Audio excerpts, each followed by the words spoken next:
Christian of Mo8. Can we give him a round of applause?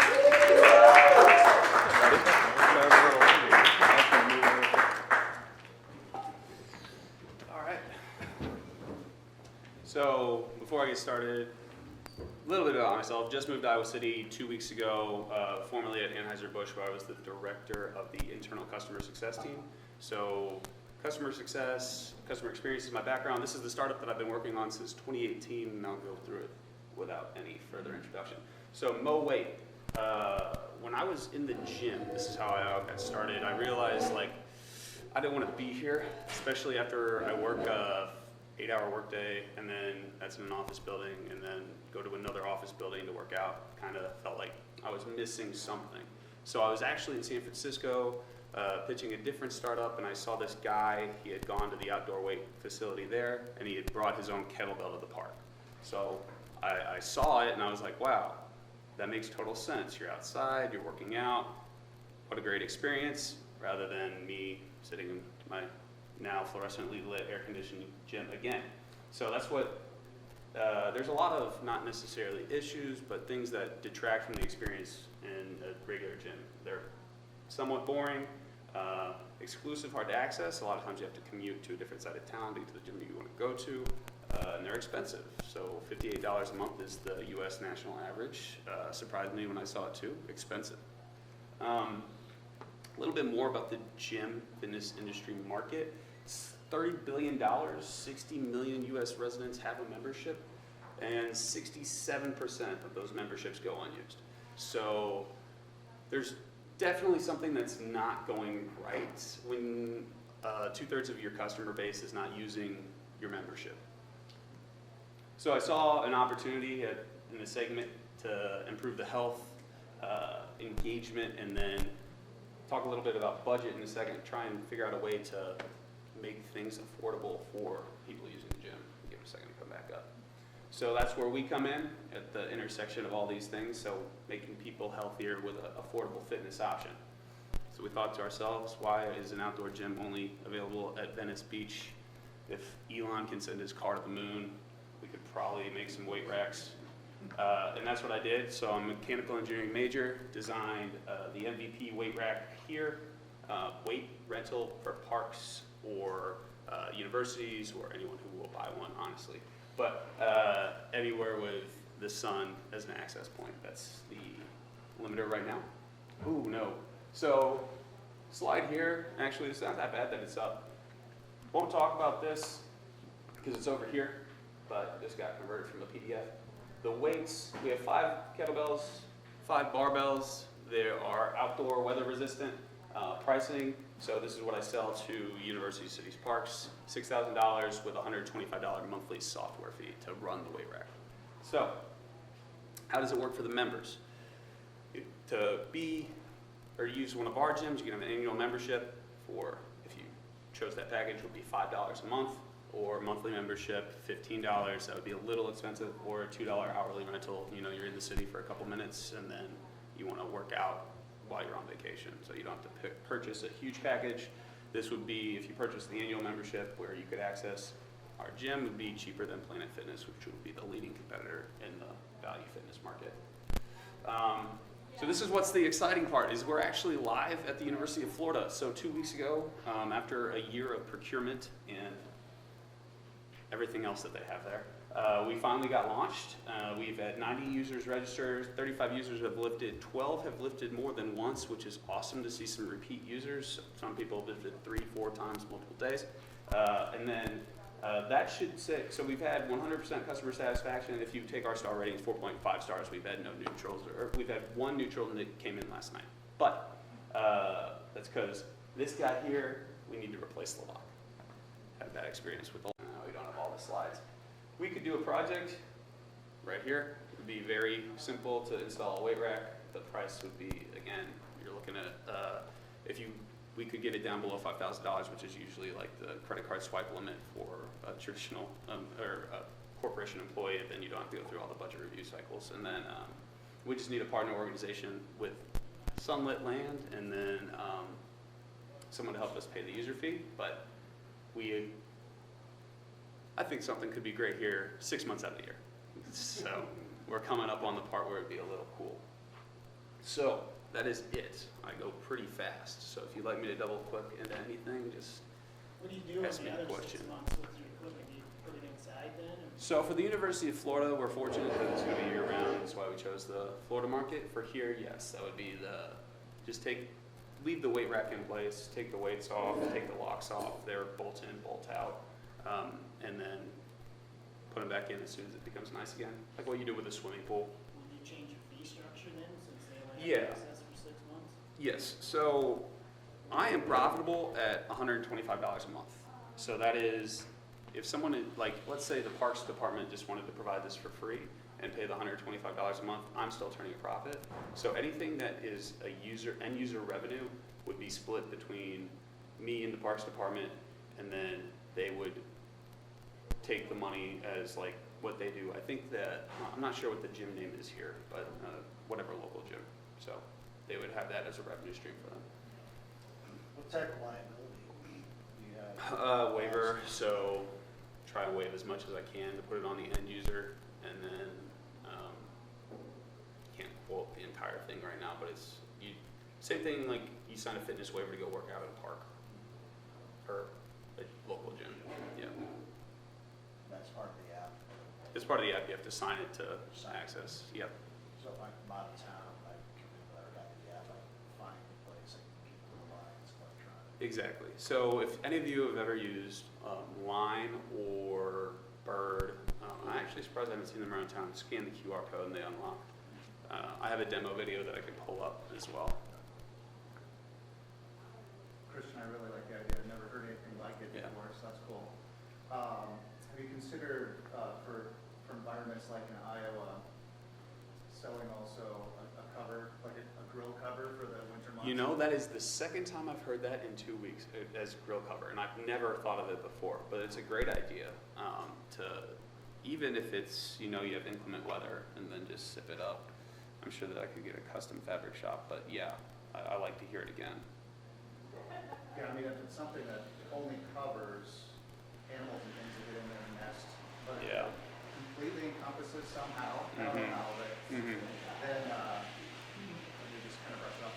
Second thing, so I'm assuming, everything in the unit is very durable in the weather. Are you having any problems? I mean, you had a lock break. Was that like a? So the lock break, fortunately, we have a warranty where we just get the lock swapped out if they break. But they're durable. They actually power the bikes at Yellowstone or Yosemite, so they're outdoor, weatherproof, solar-powered locks. And then the weight racks themselves, they are provided through Hampton Fitness under. Oh, the kettlebells don't have a warranty. The barbells do have a 5-year warranty, where it's kind of like a bed liner coating on the bar handle itself, and then no rust areas on the surface of the weight. So they're really awesome. I should have brought one with me, but we've not had problems yet. We'll see how we go. But Hampton Fitness has all the Anytime Fitnesses as clients at the California coastline, so they do outdoor gyms for them, and they have a little more to shoot where they are because they also have Salt and Breeze, so pretty confident in the weight racks. Can you tell me a little bit more about the app and if we find out using that as a revenue generator for additional streams? So the app right now is powered by Bloom.bike. If you search in the App Store, it's Bloom, and then to white label that app would be 10 grand, where I would have my own app within the App Store that they would support. As far as an advertisement and that being a revenue stream, I've thought about it, but from a startup standpoint, I've learned that you never want to pitch advertising as a funding source. So I was actually looking more towards building a way that fitness trainers could provide courses, so you could come to my weight rack, and then if you partner with me, you can charge for your course, and then you get the weights for like an hour or something. But I have not vetted that out yet. I'm trying to stay too much out of developing the app right now until I have more customers. Does the cost of purchasing the product, that covers the cost of development or construction, Yeah. installation, everything, so that the monthly subscription fee is 99%? That's the only thing that you're paying. So that's what we did with the University of Florida. At $6,000, I'm covered for install. At $5,000, I'm not really covered for install, but you know, pricing, early stage startup, I'll just do this install for free. If it was local, it wouldn't cost me anything. It's mainly just my time. It takes about, at Florida, it took us 2 days to, I'll go back to the pictures, pour concrete footers, and then, so we had to pour the footers at each location one day, and then we put the racks on top. I can make that shorter, but those aren't going anywhere because I wanted to make it really difficult if they want them gone. I have a question for you. So I love this idea as well. I love the idea of a grill cover. It's what we do for our fire pit. Yeah, There's oftentimes one 60 or 73 day that will happen in January. yeah, And if somebody's inclined, then I can work out today. This would be great. You know, I like have that. access onto it. What about partnering with, so Peloton I know is huge, but you've got this great app that gives you how to, fantastic workouts. yep. And if they show where to find you the equipment and they've got workouts. No, that's a good idea. I've actually not thought about working with Peloton or any company like that. There's a company called National Fitness Campaign, which builds outdoor parks. They have, their goal is to be at 1,000 locations by 2021.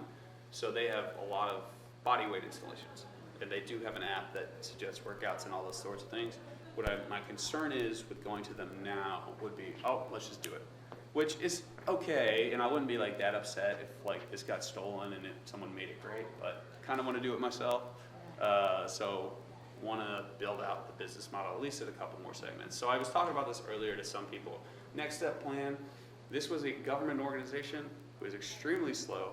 I really want to find a private partner that would help me on public land, and then with that sponsorship it'd be a little quicker, but have not found a partner yet. We're still looking. Insurance companies. I've not talked about that. Or something like that, but it's got their blue zones, they try and. That is very cool. There's a few local, aren't there? Transamerica, I don't know what they do. UFG. Yeah. UFG. Kind of building on what Aaron had said with more Peloton and helping customers, users get comfortable with it. One of my comments would just be one of the greatest areas of friction or frustration for customers and users is just wayfinding. Yeah. Where I'm at, what do I do? How do I use this? So just a little bit more affordance that might help them, and so like a how-to or demonstrate, something there to show them. When I'm looking at the racks right now, I'm just not sure how do I approach this, use this. So I don't know if it's some physical signage there that then can direct them to an app. So on the phone they can get the instructions. We do have physical signs here and here that explain how to use it, but we don't have anything like how to actually lift. So when I did my user surveys, that was something that people really wanted, was how to actually use equipment, because that's a big limiter when specifically the elderly or mainly it was the elderly that I was talking to. I don't know what to do that's going to be good for me. Like, that was what I was talking to the Columbia, Missouri. Here, we do have the benefit that a lot of my users so far are University of Florida students, my age, very familiar with my age, younger than me, but familiar with the scan, check in, check out, and as well as how to, most free weight systems. I think it strikes me that if you go down that road, what you've got the potential for is just upsell incrementally for that user base, where you've got some basic demonstrations, and you just have an infographic even, but then like, oh hey, you're interested in this kind of thing, here's for like $2, you know, a video from one of our trainers, they're gonna show you X, Y, and Z. And I really, really want to have that as part of when you get to paying me as a gym member, you have access to that content. I think that I need to be a little more at scale. This is before. What's good about this is my sweet spot, which is hardware design and like sourcing materials. When you get into the software development side, it's a little expensive. I can outsource that. Can't really do it myself. So what is a good benefit right now is I don't have any software development that I've paid for. It's all powered by something else, which becomes a problem because someone could just start copying these and making them. But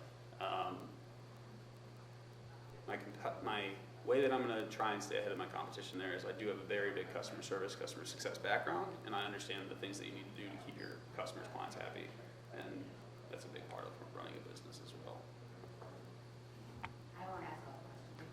No, you're fine. What about somebody doesn't return a weight? What is the maintenance and Yep. making sure equipment is returned? So you have to take a picture when you're done with the weight with the lock and the weight locked in. So that's prevented theft to the 3-week mark. Hoping that continues. The only way that we're going to be able to know if we need to like install a camera or something is through this pilot, and I think a lot of that is also location selection. So if you steal something here, you're going to have like 12 campus police like right here. So not a great idea. It looks like you'd have to carry it. Yeah, you'd have to carry it pretty far to get it to a truck, but that is it's still a concern of mine. It's still like, oh, well, all my weight's gonna be gone tomorrow morning. That sucks. So I was in Denver recently, and I was walking by Pond, and someone had thrown a scooter in there, Yeah. right, you know, the rentable scooters. And I'm sitting there thinking to myself, well, to get that scooter, you had to do some kind of transaction where they know that you were the last person to use that scooter. How did somebody else get that scooter and throw it away? 'Cause Yep. where's the liability on that? And so with you, I'm sitting here thinking, well, you know that I unlocked it Mhm. digitally, and you know I was the last person to use something that went missing. Yeah. Is there a way to have accountability with that instead of having to take this picture? So the picture is to just remind people more than anything, because I don't go in and validate every picture, but if the weight were to be gone, then I go back and look at the picture, and then we have a little more to hold you against because in the contract, if you take the weight, it's gonna cost you $400 regardless of whichever one you take. So that's at the University of Florida, we're gonna charge your student account, and that's the operating agreement that we have, and as part of just building the evidence, if we were to go like small claims, then we have a picture that shows, hey, they didn't, or you're supposed to return it, you didn't post a picture. Now that we have another thing against you, if we had to go to court, I would hate to do that, but that's the idea of the picture. It does limit the user experience a little bit because it's a little slower. I guess I'm missing, maybe I missed it. When you sign up for an account, don't you put your credit card in? For here, no, you are the only people allowed to use these at the University of Florida are university students with a valid fee-paying email address. So you have to be, Right, but we how charge your does student the card. system know that's you? Do you So- punch in a code? Do you So, oh, scan okay. a card? You know, if no one minds, I'm just gonna show the video. Like, do I have time to show like a 2-minute video? Just connected to the internet? Yeah. Yeah, do you want me to No, just, pretty self-explanatory? yeah, so long as I don't pull up your Instagram. There we go. Don't pull up your history.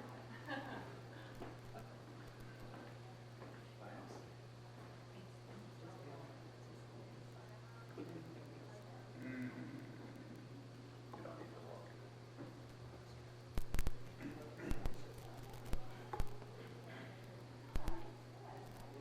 Good looking. It's my awesome video that I like to show people because it's on the University of Florida's official page, which makes me feel special. It's a little long, but it will do the job if it plays. Give it a second.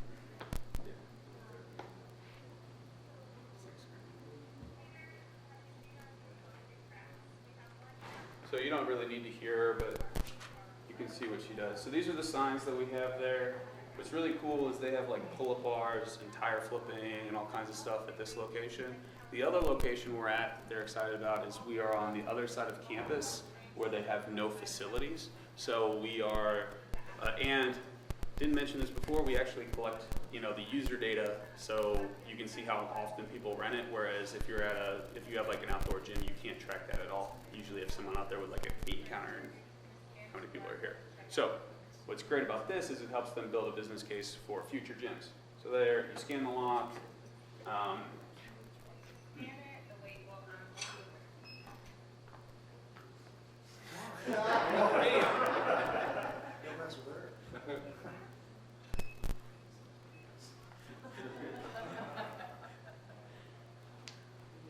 then that's the system. If I go to the second, show her taking the picture. So that helps explain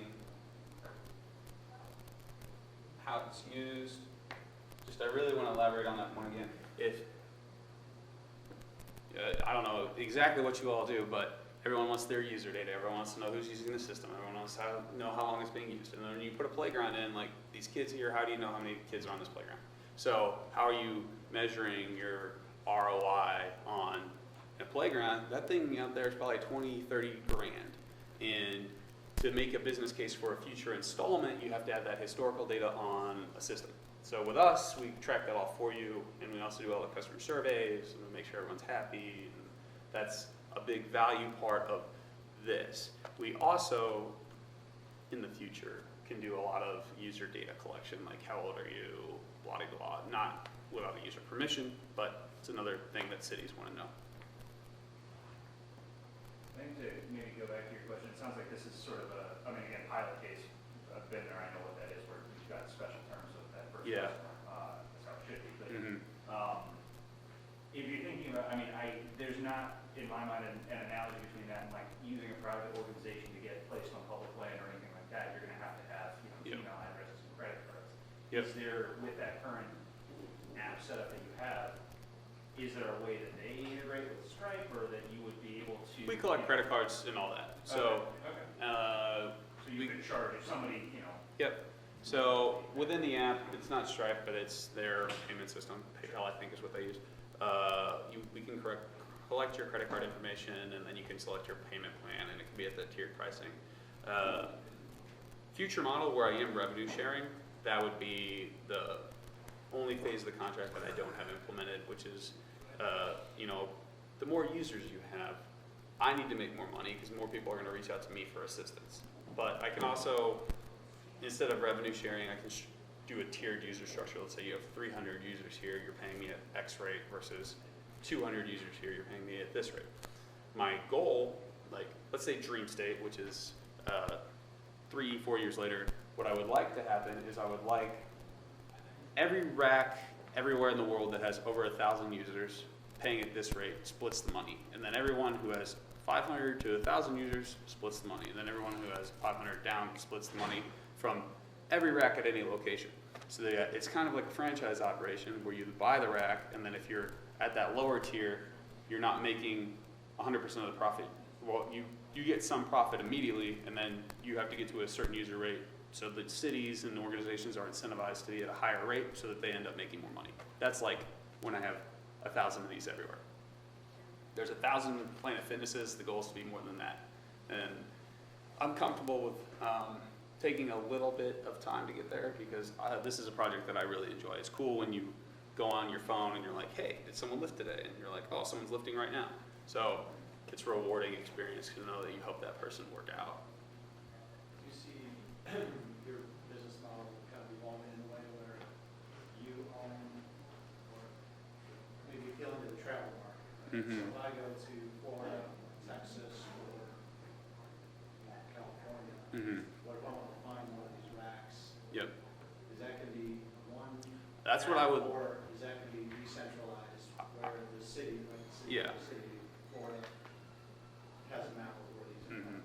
At scale, I would like to be all one interconnected network, and that's what I think would be the best. It's the hardest to get to because then you're like, oh, you have these terms with this person, and you're on this land, and then you have a more functional fitness model. Because free weights are greater, not greater, but they offer a lot of advantages to calisthenic training because you have varying body weight. They're varying weight, not just your body weight. On that idea, just another thing that we're exploring is if we could do weight racks for like a hotel chain, and then just make all weight racks for this hotel chain, and then they're just a paying customer that bought a lot of weight racks for us, and we power it at your hotel chain. So there's a lot of different things we can do. Disadvantage of this public model is, like I said, it took a year to sell. So I just couldn't do this full time at the rate that I'm going, but haven't necessarily needed to. And I think that if I started, I want to be a little picky with people I partner with. Really long-winded, divergent answer. Anyway. Have you thought about reaching out to the operators of the rental bikes and all over the world, maybe? So I've not reached out to them. Just as far as your scale, your model scale, how you're building, you lose a couple of different ways to explore it. Mm-hmm. However, their business model is working. If you don't return the bike, it's automatically charged and stuff, so. So I've studied it a lot, not reached out to them. So like Lime and Zoo, or Sang, I think is the owner of that. They scaled by providing all the equipment for free and getting funded and then charging end users, and they're still not turning a profit. But now they're a $2 billion company. So to get at that model, if I were to receive funding, let's say something great happened, I got funded like by Y Combinator, that would be what I would do, is I'd make these things as cheap as I can, which is what Lime did, provide them to the community for free, or provide them to like the partner organization for free, and then just charge end user, and then if I could get the racks to a point where I'm making them for like $1,500, then I would only need like, I forget the math now, but I would only need like 20, 30 users to make them a profitable business, and then you just keep dropping them everywhere until you saturate the market, and then that is a fun way to go about doing it. It's what Lime did, it's what Bird then copied, and they already had, the advantage that they had was this was already happening in China, where this business model was already vetted out for them, and they're like, just like, hey, I have a lot of experience, I've exited a company before, fund me, people will pay for it. And that's what happened. They just got funded, and then they were a $1 billion company in under a year and a half.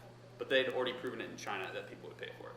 So this is creating an entirely new market, rather than they just built a parallel.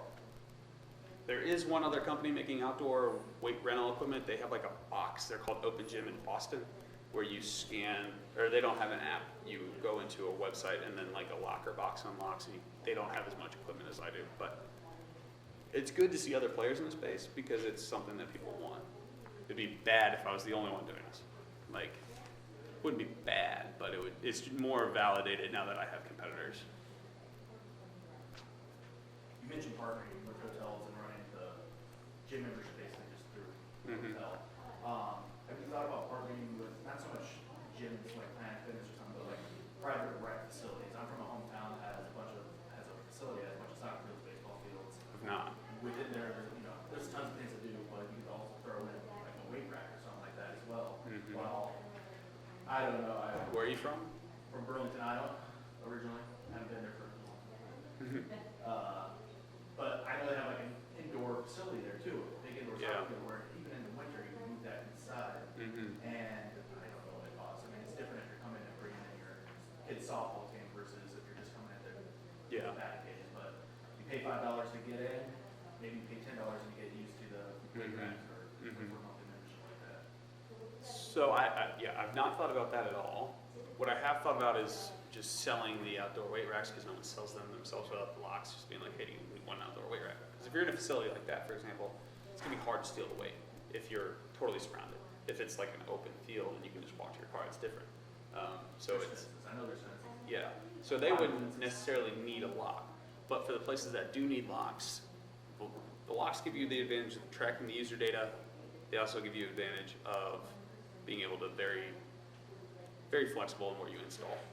Like sun is the only, and like some decent ground. But I could, sell an outdoor weight, just the equipment itself, because it's good equipment. And I've played with that idea. I kind of want to get that membership fee, but it's a good idea. And you can do that as well. I think it was, like when I was in high school and coming home from college, I played softball there. Yeah. I paid for my softball membership, that's $25 per person to the grade team.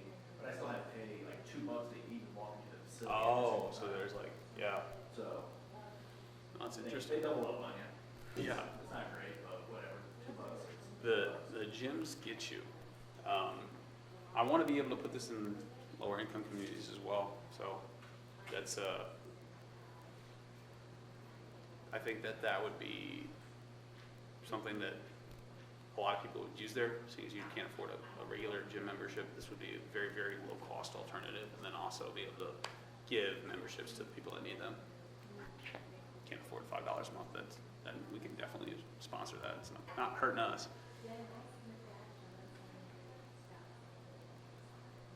Well, if there are no more questions, we'll ask you the final question of how can we support you when you're in Yeah, so I mean, I'd love to put one in town, and I'm sure you folks know some fine folks, and it's really not that much.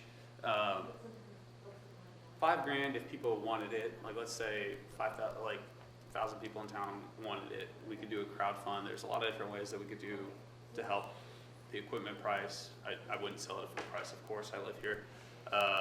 The big part would be the land agreement. If someone knows someone with a piece of land, a parking lot, or other, slightly better location than just like a random parking lot, but we could even do it there. That would be what I would like. And if any of you want to talk to me after this, we can explore all kinds of different ways to make that happen. But the goal would be to do something in town. Just, that's all I'm going to ask of Iowa City. I am open to all help, but specific ask, let's give $5,000 a partner, and then we could install one in town, and I'd be really excited to do that. I'd work out there all the time, so it'd be good for me. Great. Thank you.